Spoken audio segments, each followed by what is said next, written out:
and Yee. This is about bringing all of San Francisco's leadership together to say we stand against police brutality. We stand in favor of having law enforcement agencies that are held to a high standard of integrity and of professionalism. And I do believe it's something that should garner substantial support from the entire board, as well as all of the city leadership. This is about having a city that lives up to the values and standards that all of us expect it to live up to. And we will have to go to Public Safety Neighborhood Services Committee so people can public comment and voice their opinion about this resolution. We will be pushing, of course, to get that on committee very soon so we can get this through the Board of Supervisors within the next couple of weeks, or at least within a month. Thank you. The next question that I have is for DA Bodine from Lily Tan, NBC Bay Area. The first question is, as a prosecutor, what experience do you have that makes this resolution necessary? In other words, can you give us some examples of officers you know of who have transferred laterally with an excessive force history? And do you know, or do you have any numbers of how many transfers you know of? California law makes it hard and sometimes impossible to gain access to information about prior misconduct of law enforcement. This lack of transparency is a huge problem when it comes to accountability for police and sheriffs and other law enforcement officials. The goal behind this resolution is to ensure that the public can be confident that law enforcement officers in San Francisco with whom they interact do not have findings of misconduct, even if and until state law that prohibits public access to that information is changed. Thank you. Question from Dom from SF Chronicle. Can you describe the existing holes in the city's current hiring process that may allow the hiring of an officer with serious misconduct? Well, I know DA Bodine probably will elaborate on this, but again, some of what the DA has explained in terms of how hard it is to find out the number of excessive force complaints some officers may have received in another municipality, the rights that they're protected in terms of the law enforcement Bill of Rights, and some of the things they don't have to disclose, puts big barriers in the front of other cities who are trying to hire for law enforcement. And so protections of people who have had infractions, particularly in law enforcement, create a barrier in terms of really getting down and diving into the personnel issues and concerns and getting exact information of mistakes that officers have made. And that's why we want to put something in place that has a firewall to where we don't make that mistake and bring someone on to our police department, our sheriff's department, our law enforcement departments that have had several complaints. That's right. The basic problem is this. If, let's say, an officer in another jurisdiction engages in repeated acts of racial profiling and excessive force, there's investigations, there's sustained findings of misconduct, and that officer then transfers to our city. They get hired by the San Francisco Police Department or the San Francisco Sheriff's Department. Now, we hope that in the hiring process, they would see that misconduct and choose not to hire them. But because state law prohibits the public from knowing one way or the other what's in the personnel file of most law enforcement officers, we would have no way of knowing that. The goal behind this resolution is to ensure that San Francisco has a blanket ban on hiring people with that kind of serious misconduct in their record, or people who have avoided those misconduct findings by quitting a job while an investigation is ongoing. Right now, there is effectively no way for the public to know who the police department or the sheriff's department's hiring. Even in my department as district attorney, I don't have any access to that information until and unless we are relying on that officer's testimony to prove a criminal case. And by that point, it could be too late. We need to build trust between our communities and the law enforcement agencies that have sworn to serve and protect our communities. And we can't do it without more transparency and more clear boundaries about who we are willing to hire into our departments. Thank you. We have a request from Fabio with Telemundo 48. If you would like to give a statement in Spanish, that would be greatly appreciated. And I also have a question afterwards. Supervisor Walton, did you want to start, or I don't know if you also speak Spanish. Should I? No, I'll let you take this one. All right, sorry about that.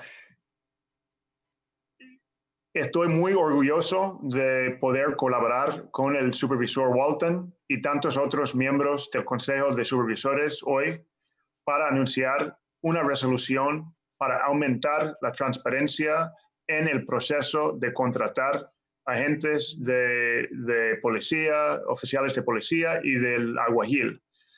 El punto de esta resolución es asegurar la comunidad en San Francisco que no estamos contratando oficiales de otras jurisdicciones que tienen récords de actos malos que han sido investigados de exceso, de uso de fuerza en exceso o de discriminación racial. No queremos que policía ni alguaciles que vengan de otras jurisdicciones tengan ese tipo de antecedentes, y las leyes en California hacen muy difícil que el público e incluso que mi oficina como fiscalía sepa si un oficial contratado para ser policía o alguacil en San Francisco tenga ese tipo de antecedentes. Pues la meta de esa resolución es prohibir que San Francisco contrate ese tipo de gente. Thank you. A follow-up question from Fabio is, has the SFPD hired police officers in the past with prior misconduct? So again, the challenge is that, I'm sorry, that's in English or in Spanish? English, yeah. Sorry. Didn't specify. Well, the challenge, as Supervisor Walton and I have said, is that state law makes it almost impossible for the public and even for district attorneys' offices to know whether an officer has a history of misconduct. My office only learns about that misconduct when it exists after a criminal case has been filed and when we have to rely on that officer's testimony to prove a case. And that's why you also. Oh, go ahead, Supervisor. Sorry, I was just going to say that's why you're also going to see us push other policies and bring other things forward that will also make it easier for us to get information when these infractions exist. There needs to be some changes to law enforcement Bill of Rights. We need to be able to get certain information, particularly when we do have officers who have several complaints of misconduct, several complaints of excessive force. So there are going to be a plethora of pieces of legislation you're going to see come forward, as well as policies that we're going to be pushing for at the local level, and to earlier question, also regionally and across the state. This is just a tip of the iceberg with a common sense push for policy that will help us do everything we can to make sure that we are not participating in bringing folks into San Francisco's law enforcement bodies that have a history of mistreatment. Thank you, Supervisor and Mr. Bodine. The next question is from Lily, NBC Bay Area, for Mr. Bodine. Excessive force is not Brady material. How do you propose finding out about prior misconduct when California laws limit or prevent this disclosure? Depending on the particulars, excessive force often does constitute Brady material. And again, our priority is not to find out about people's dirty laundry, but to simply make sure that people with that dirty laundry don't come to serve and carry guns on our streets in San Francisco. My preference is not to have issues with Brady material at all, because we have officers who are held to the highest standard and who serve and protect our community with pride and dignity and uphold the values of San Francisco. I know that's the majority, and this resolution is aimed at ensuring we don't bring people with baggage in to serve in San Francisco from elsewhere. Thank you, Mr. Bodine. The next question from Fabio Telemundo, for either or both. Can you explain more about the comprehensive package to reform SFPD that you mentioned in the beginning of this conference?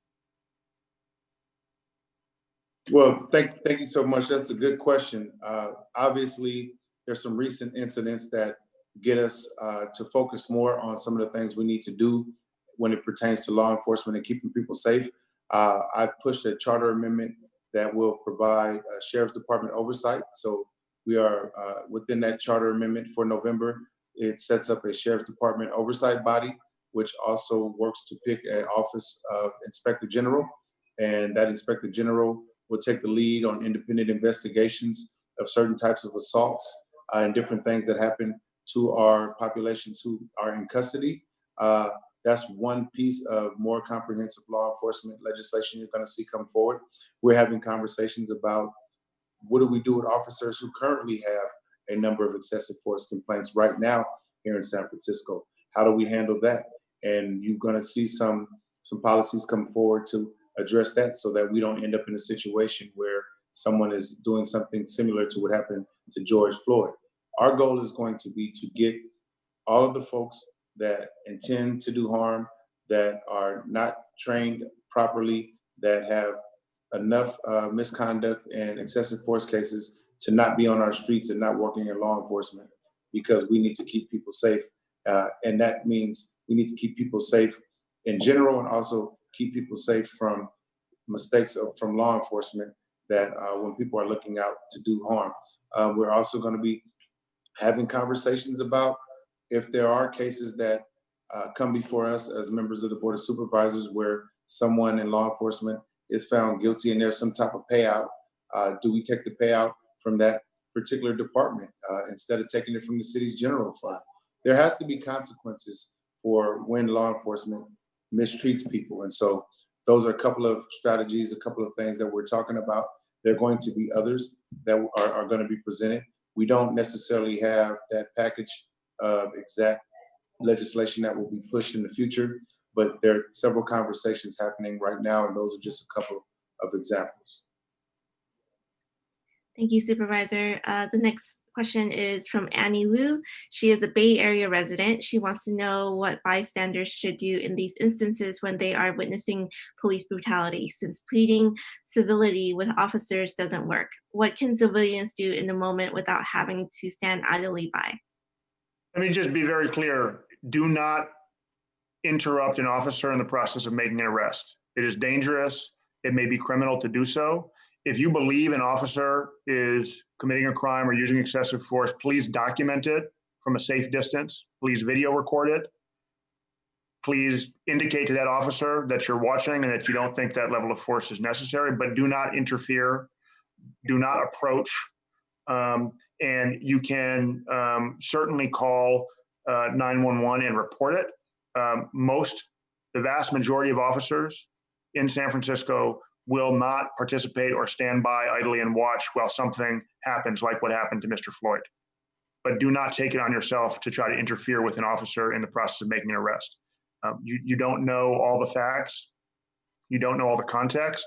And it's very important that you not interfere. But please do document, and from a safe distance, if you believe excessive force is occurring, please indicate to that officer that you believe so. And you can also call 911 to report it if it looks to you like it's a crime in progress.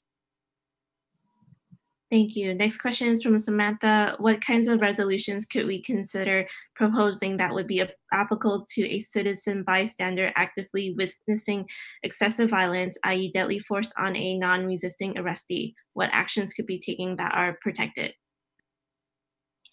Well, I think, again, like the DA explained, do not get involved when an officer is trying to make an arrest. We can actually have conversations about things that residents can do when they actually see what happens and try to come up with some policies, some resolutions, and some fuel that will help our residents and our populace be able to be supportive to make sure that something like this never happens. But we need to do our research and have some detailed conversations, some forums, bring in both, of course, Public Defender's Office, District Attorney's Office, and really have conversations around this, because the last thing I want to do is set up our residents and put them in a position where they're putting themselves in harm's way when it comes to anything that's happening with and between law enforcement